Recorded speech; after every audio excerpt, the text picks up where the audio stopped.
Magandang araw mga ka-aspiring. Ngayong araw na to, tuturuan ko kayo gumawa ng burst taper. So, yung reverse taper is dito lang naglalaro yung transition.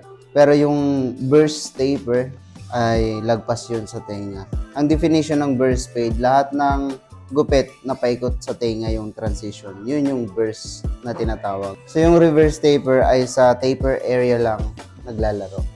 So, let's find out yung different ng reverse taper at ang burst taper. So, let's G.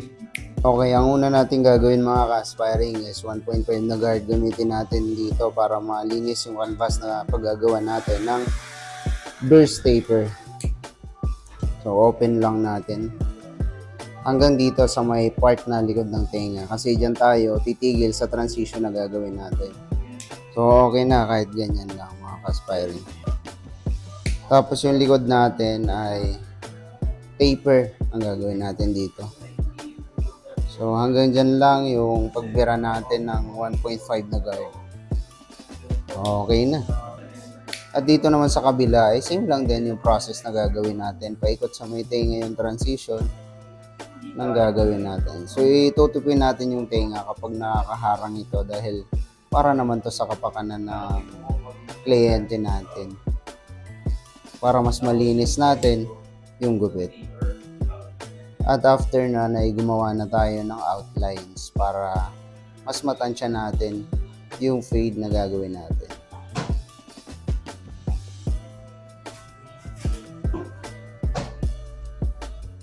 Tapos gagawa na tayo dito ng guideline. So ang guideline natin is parang pa-burst. So medyo nakaikot siya sa may tenga. Yung reverse taper ay dito lang yun. So, yun yung pagkakaiba. Ayan lang yung reverse taper. So, yung burst taper ay hanggang dito. Sa likod naman ay medyo taasan natin. Huwag tayong mahihiya. Kasi pag ganyan, parang barber si tsura. After. So, pag ganito, mukha na talaga siyang taper. Yung modern na taper na usual na nakikita nyo sa mga gupitan ngayon. Dito ay same lang din naman yung process na gagawin natin. Outline, outlines, at guideline. O pa-burst. Ang guideline natin. Kaya tayo gumagawa ng mga guideline para mapantay natin both sides, magkapareho. Yan. So kaya ganyan lang yung guideline natin kasi pag nag-fade tayo, syempre, lalawak pa yung transition niya. At sunod na akbang natin is shaver.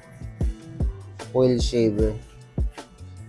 Kapag wala tayong ganito, iba kasi yung process ng blade yung ginagamit. Iniiwan to na part na to para makahitan. Pero mas maganda kung mag-i-invest tayo sa mga gamit natin para naman maganda yung resulta ng gupitan. Or mas madali nating magagawa yung gusto nating gawin.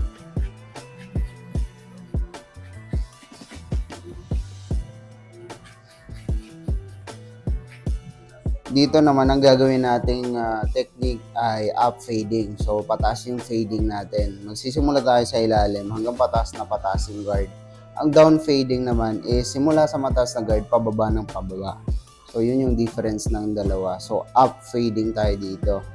Pero minsan gumagawa ako ng hybrid na technique. Ang ibig sabihin nun is up fading tapos down fading combined. So ang gagawin natin dito is up fading. Open muna. Ito parang hybrid na rin siya. Kasi magda-down fading ako dito sa fading process. So open halfway at close. So down fading yung fade process natin. Ang up fading kasi close, halfway tapos open. So ganun yung pataas na fade. Dito sa likod ay ganun lang din naman yung gagawin natin. Open natin. halfway,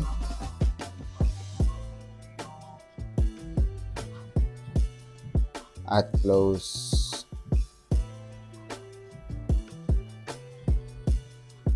Okay na agad yung taper natin. Dito ay same procedure lang din yung gagawin natin mga ka-aspiring.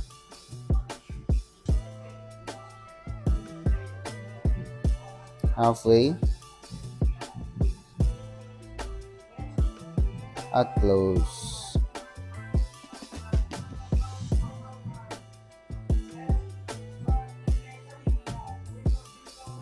Open natin yung mga part na hindi natin tinamaan. Ito ang magic guard natin, which is ito palagi talaga yung nagagamit sa paggawa ng mga magagandang transition ng fade. So 1.5 na guard, napaka-importante niyan. Tapos yung 0.5 na guard. Open muna tayo gamit 1.5 na guard.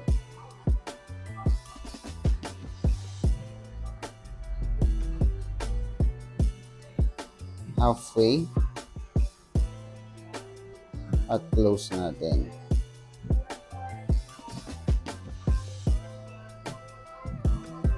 Next is number 1 na guard, open.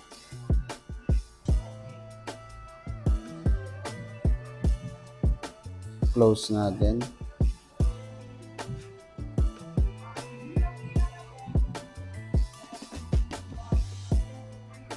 At medyo malinaw na ang transition. Importante ito guys na 0.5 na guard. Dahil ito talaga yung maglilinis sa transition na ginagawa natin. Open muna natin, syempre. Halfway natin.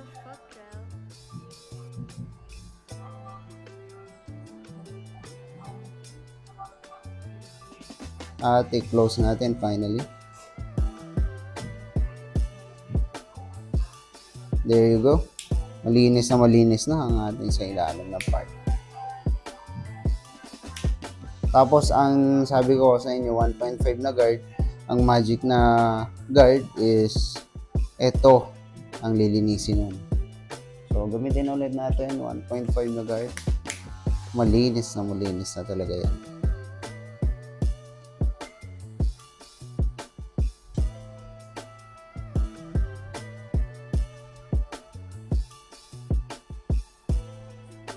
Ayan yung sikreto.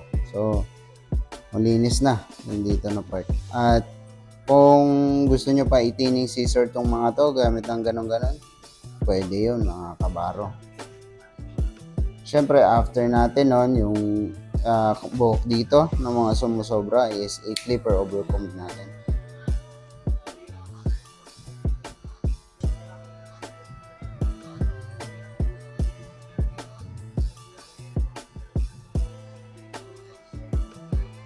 Para ma-lighten natin at mas makita yung transition na ginagawa natin. So dito pwede pa tayong gumamit ng 1.5 na guard kasi hindi po masyado malinaw ang transition na ginagawa natin. 1.5 na guard, open.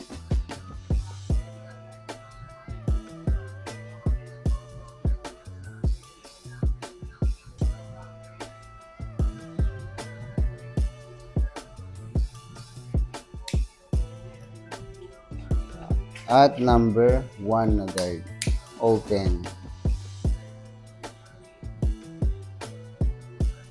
At i-close natin.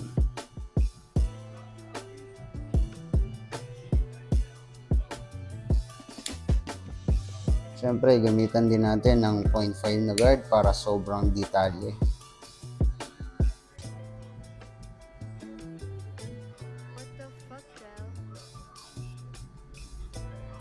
Okay. Okay, dito sa likod ang pinakamadali nating magagawa ng transition. Ito yung pinakamadali sa lahat, yung likod na part. So, open natin.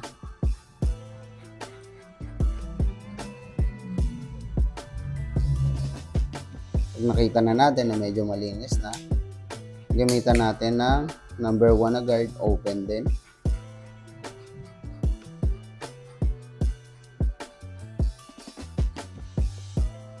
At i-close natin, flick out or C-motion ang gamit natin dito.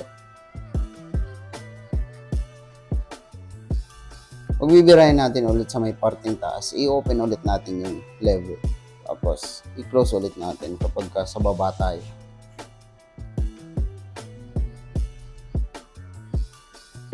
At 0.5 na guard. So, ito na talaga yung maglilinis dyan. Huwag kayong matakot na tamaan yung mga nasa taas na part. Basta flicking out yung ginagawa nyo. Kasi nakakatulong din yun para mas malinis yung transition na nagagawa.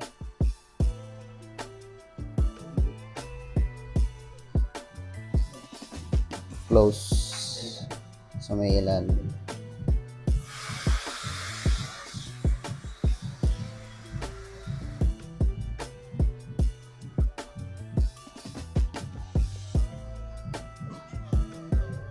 O, diba? Okay na agad.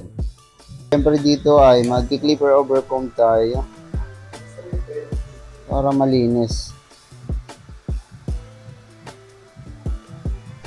Gumamit tayo dito na number 2 guard.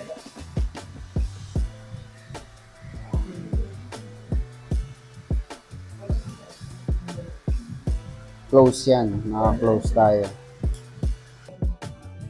At dito ay gamitan ulit tayo na number 1 na guard.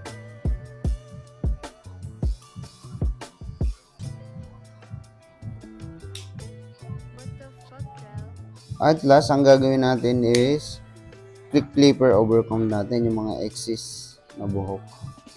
Paikot. Para maganda.